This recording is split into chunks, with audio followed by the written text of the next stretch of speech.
Have you ever wondered why half the people who have heart attacks today have perfectly normal cholesterol? And on the flip side, why are there people with cholesterol through the roof who live to 90 with arteries as clean as a baby's? If cholesterol were the only culprit, the math simply wouldn't add up. The truth hurts, but it needs to be said. Cholesterol is a firefighter, not the fire. Blaming LDL for clogging your arteries is like blaming firefighters for showing up at every fire in the city. Just because they're present at the crime scene doesn't mean they struck the match. In reality, cholesterol is in the plaque trying to fix an artery that's already been injured by other factors. It's a repair agent, a desperate attempt by your body to patch holes in blood vessels that are being assaulted 24 hours a day. Today, I'm going to show you who the real arsonist is and why you might be treating the symptom, the number on your lab report, while the real cause quietly keeps destroying your heart. Get ready, because what I'm about to tell you here will forever change the way you look at your next blood test. Hi, I'm Dr. Harrison Blake. I'm a medical specialist, and in my 15 years of clinical practice, I've seen that the biggest mistake in modern medicine has been focusing on a single isolated number while ignoring the patient's real biology. If you want to stop living in fear and start truly protecting your health, you're in the right place. Go ahead and hit that like button, subscribe to the channel, and drop a comment below. Have you ever been afraid of your high cholesterol? I want to hear your story.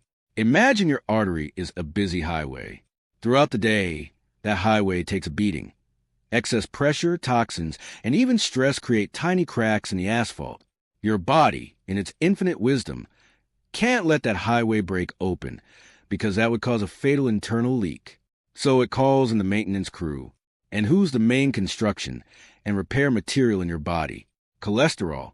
In my 15 years of medicine, I've grown tired of hearing LDL called bad cholesterol when in truth, it's the delivery truck that carries vital materials to every cell that needs repair.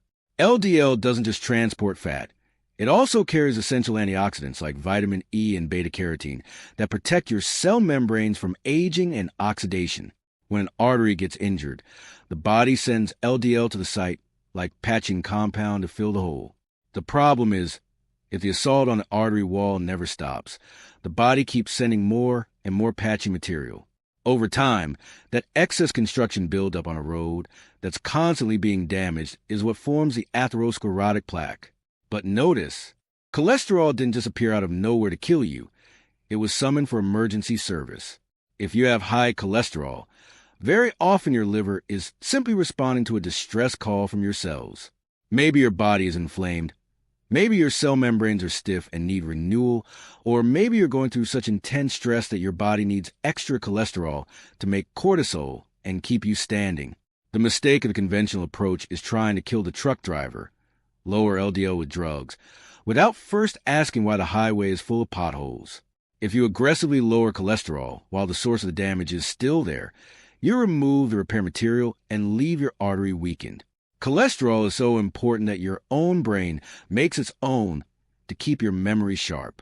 In the arteries, it acts as thermal and structural protection. Without it, human life would be impossible.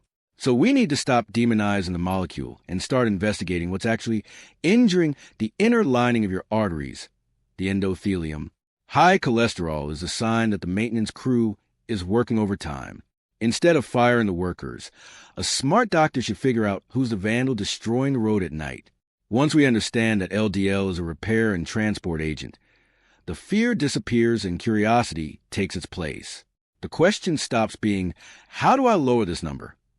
And becomes, what is the salt in my body so badly that it needs to produce so much cholesterol? It's this shift in mindset that truly saves lives.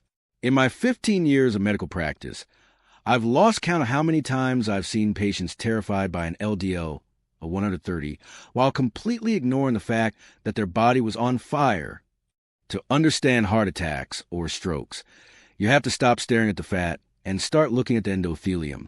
The endothelium is an ultra-thin layer of cells that lines the inside of all your arteries. Think of it as the skin on the inside of your blood vessels. When that skin is healthy, it's smooth as glass and nothing sticks to it.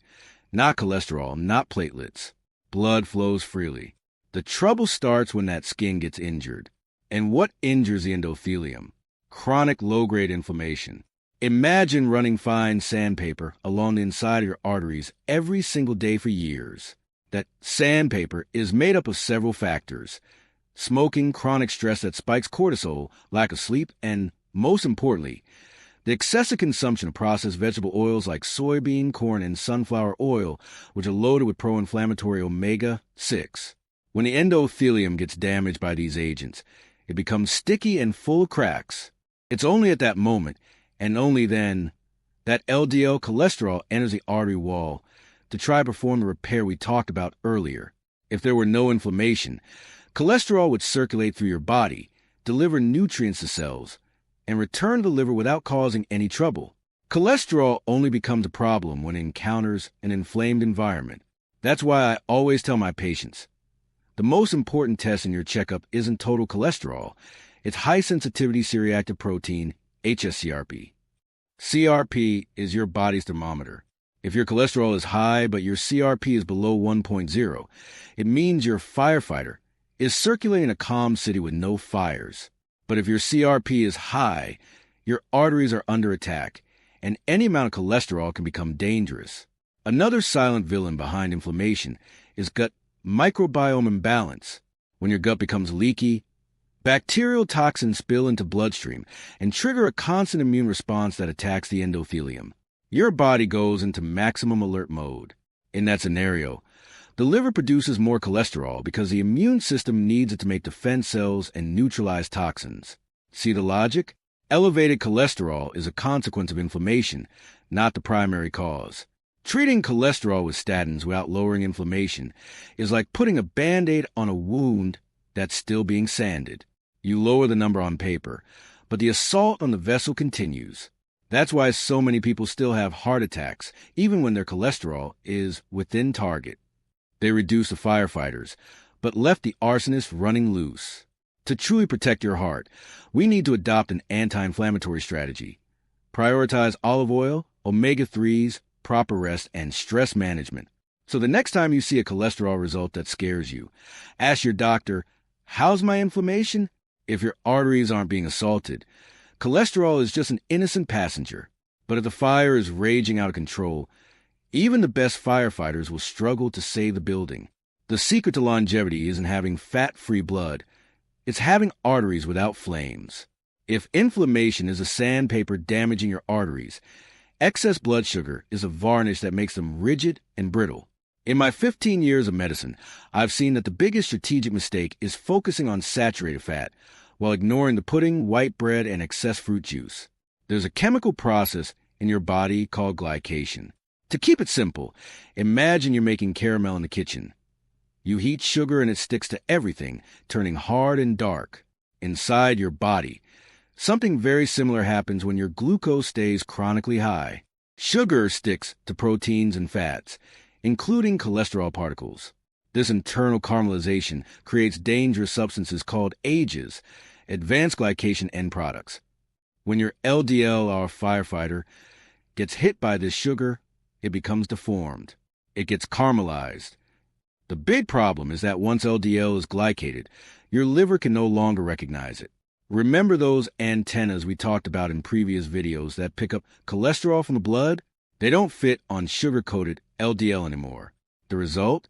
That spoiled cholesterol circulates in your blood much longer because a garbage truck can't pick it up. And what happens to a maintenance truck, LDL?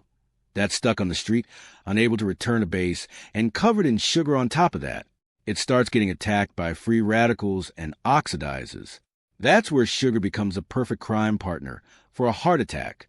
On top of that, excess sugar forces the pancreas to pump out massive doses of insulin. High insulin is a growth hormone, and in excessive amounts it makes your artery walls thicker and less elastic. It's like turning a flexible garden hose into rigid PVC pipe. Many patients come to my office with total cholesterol of 240, but low glucose and insulin. For those patients, the risk is usually much lower than for the patient with cholesterol of 180 who lives with high insulin and borderline HbA1c. Sugar is a real poison that irritates the lining of your blood vessels, creating the cracks where cholesterol gets trapped. Without excess sugar and high insulin, cholesterol would have a very hard time forming stable fatty plaque.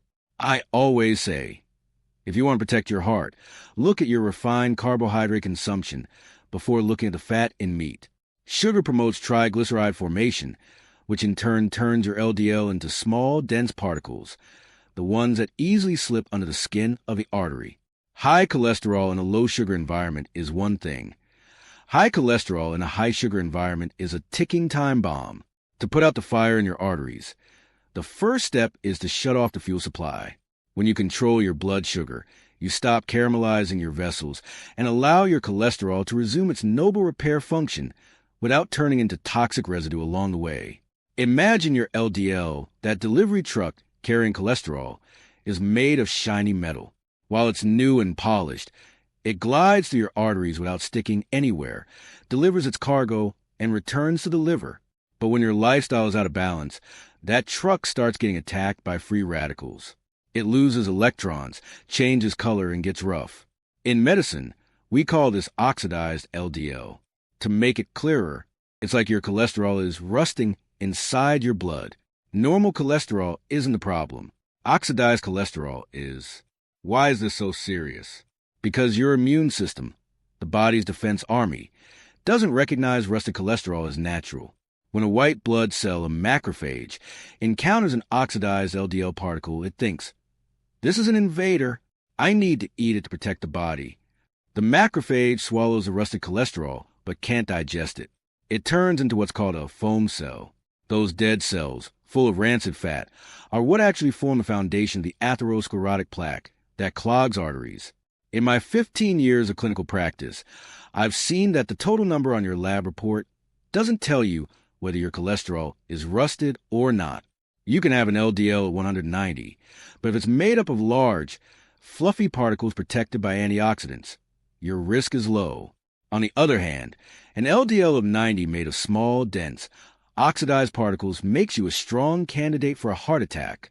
Oxidation happens mainly because of three factors: smoking, consumption of refined vegetable oils, which come already oxidized from the factory, and lack of dietary antioxidants like vitamin C and E and selenium. What makes cholesterol rust is oxidative stress. If you live stressed out, eat ultra-processed food, and don't sleep well, you're creating an acidic environment where your cholesterol loses its natural protection. That's why lifestyle is the best anti-rust treatment there is.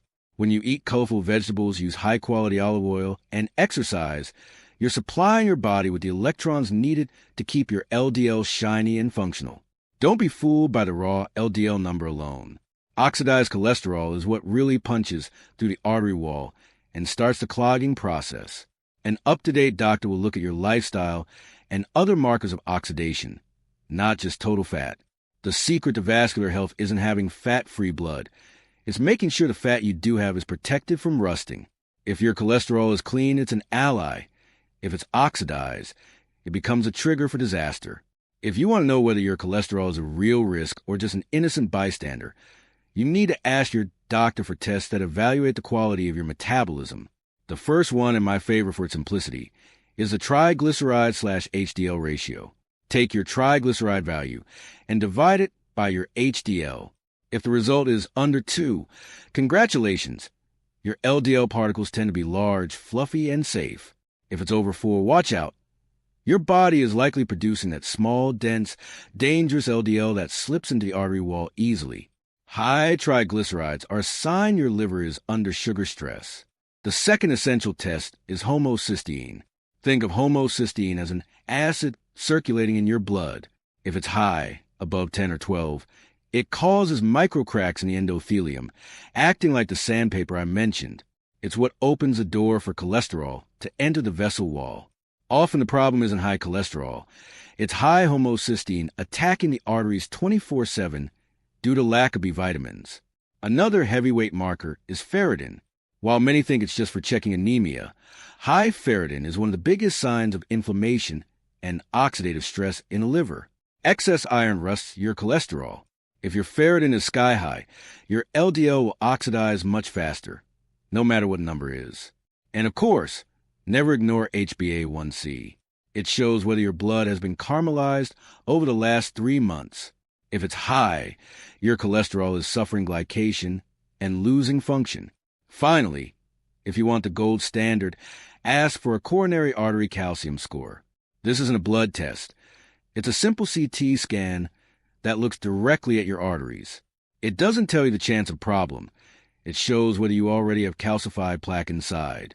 If your score is 0, it means that despite high cholesterol, your body is managing everything very well and there's no fire. Learning to read your labs like an expert is what takes you out of fear's grip and puts you in command of your health. Don't accept just, it's high, take this pill. Ask about your inflammation, glycation, and oxidation. When we look at the right markers, the cholesterol mystery disappears and the solution becomes obvious. We've reached the end of this journey, and my message to you is one of freedom. High cholesterol in isolation is not your real problem. In 15 years of medicine, I've learned that the human body is resilient, but it can't withstand constant attacks from inflammation, sugar, and oxidation. If you focus only on lowering the LDL number, you're trying to put out a fire by kicking the firefighters off the street. The secret to cardiovascular longevity isn't having pure blood.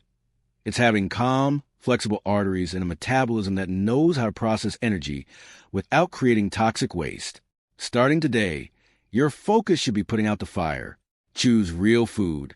Protect your sleep, control your insulin, and use the antioxidants nature gave us. When you take care of the biological terrain, cholesterol stops being a threat and returns to what it always was, an ally of your life and your intelligence. I'm Dr. Harrison Blake.